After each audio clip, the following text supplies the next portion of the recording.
While I was tackling the brakes on the FJ Cruiser, I did discover a little surprise, which we are going to tackle in today's episode. But I thought this was too good not to share with you guys. Check out the difference in diameter with these two tires, the before and the after.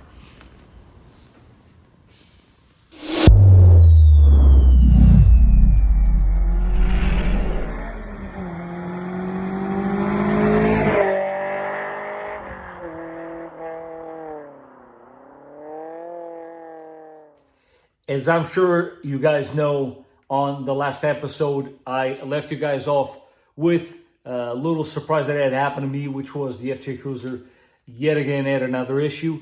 Well, we went ahead and corrected it. This, ladies and gentlemen, is the rear axle seal. And today, I'm going to show you how to do it at home for a fraction of the cost that you would get charged for at the dealer.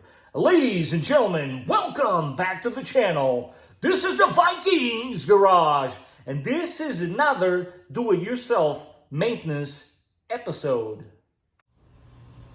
It is one of those leaks that it's very obvious when it starts happening because it just about coats your entire brake system with gear oil, as you can clearly see here, but you will also fill the brakes skipping in the rear.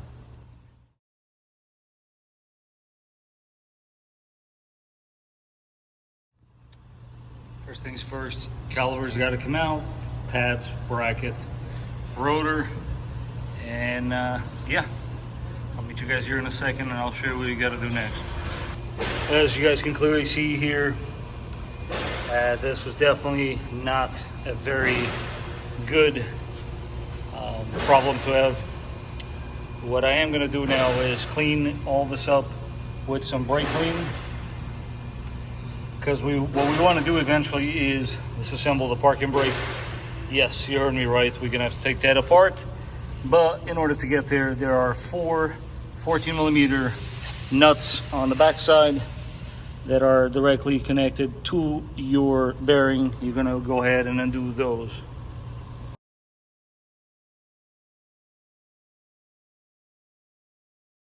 So it turns out I was wrong. These are not 14s, they're 17s.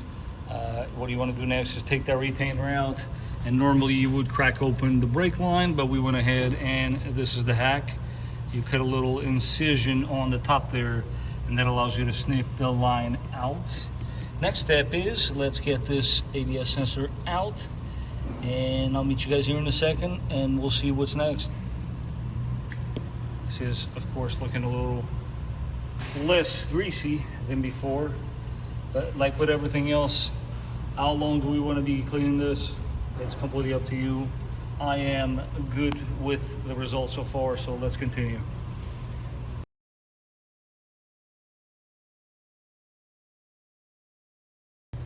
It's a good stopping point. Gives you guys an idea more or less what we're trying to accomplish here.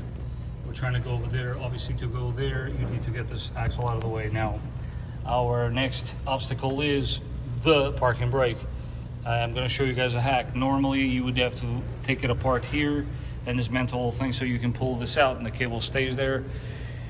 Well, you can pull this out with the cable still attached. Care to see how? Here's the hack. Take that bolt out, take this bolt out, and you're going to take that bolt out, and that gives you enough slack to basically pull this guy and have it placed on top of a table most likely, and that gives you enough room to get to that axle seal.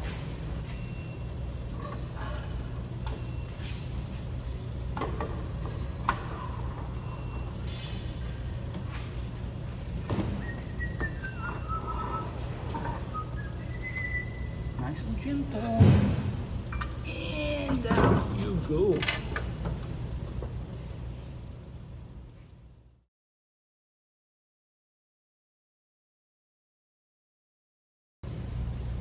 Give you guys a better angle of what we just accomplished here.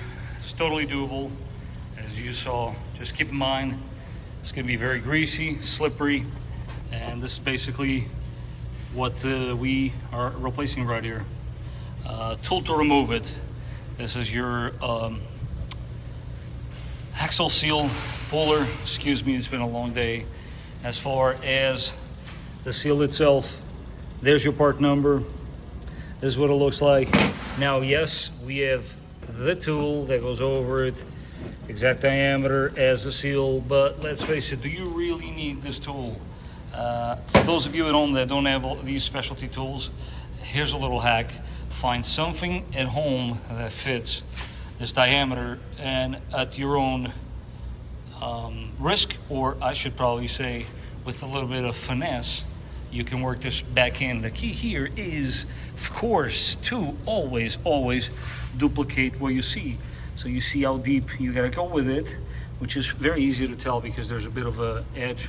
Once I clean this up, you guys will see what I'm talking about, but I think you can probably get this back in there with the backside of a can. Can we find a can that has the same diameter? Spoiler alert, guys, I'm not gonna bore you too much with any of that footage because I was not able to find a good example. But now that we are here in my actual garage, just for you to see that it is possible indeed, this is a regular can, just some simple adhesive can. And if you look closely at the diameter, it fits perfectly with your seal. At the end of the day, you want to find something of the same diameter, even maybe perhaps a metal coffee mug. I've seen that too. And basically whack it like so on an even movement so that the seal goes in straight.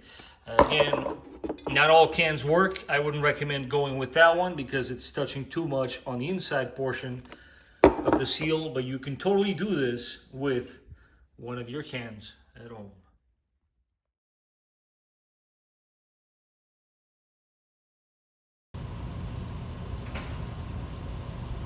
Okay, let's see if we can get this in a fairly quick shot here for you guys. It's pretty simple. You get one side behind the seal, the other one on the other side, and it's basically one of these. You can already see it's moving. There you have it. One seal out, another one going back in.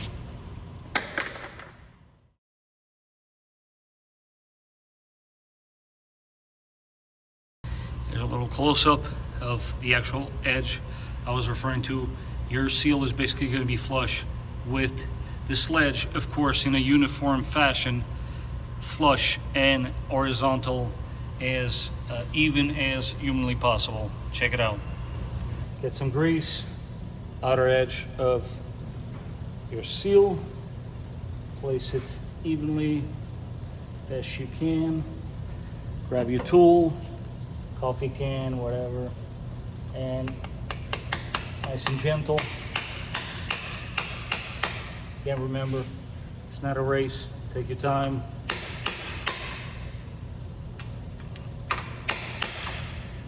Ooh, she's looking good.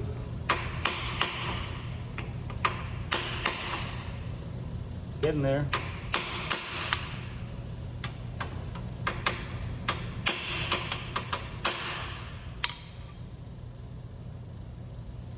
A little more.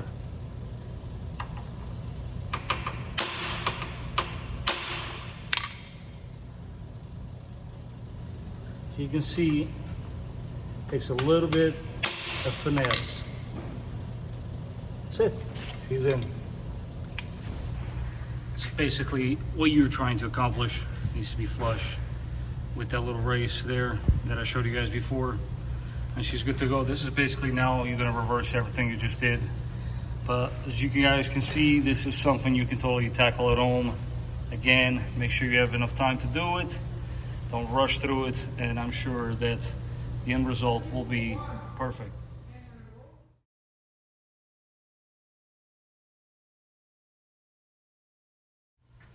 We are, of course, torquing everything back to specs. There's that little bracket for the non-believers. Fits right in. Yes, you got a little slot there, but guess what? Nobody needs to know. And you saved yourself a whole lot of time.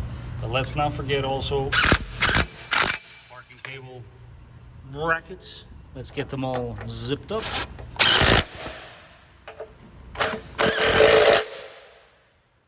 And let's get these brakes back together. Actually, I'm gonna do this so fast, it's not even funny.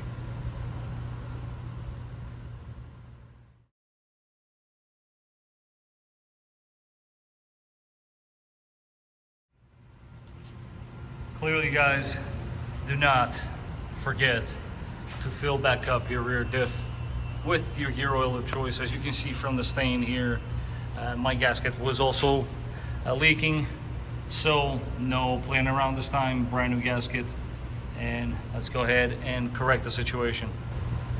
When you get a slow stream coming down your fill plug, that's when you know you're done. Again, guys, do replace that gasket. It's good insurance to have. And as far as this one, yeah, good and tight. Click, click, click, click. There you go. That's story. As you guys can see, it is not that difficult of a job. I have absolutely no doubt that you two at home can get this accomplished, no problem. Especially when you consider that you do not have to remove that parking brake. But I did want to show you guys the seal itself. And if you look on the bottom there, you will see how shot this thing actually was. I am pretty glad that I got this done because it was only going to get worse. And as you guys know, you do not want to leave that rear diff dry. Now, as far as the installation kit, guys, I will make sure to leave a link in the description down below. It is fairly inexpensive, but if you do not feel like spending that kind of money, you can always use the trick that I showed you. But honestly, these kits are so cheap that I think it's a no-brainer.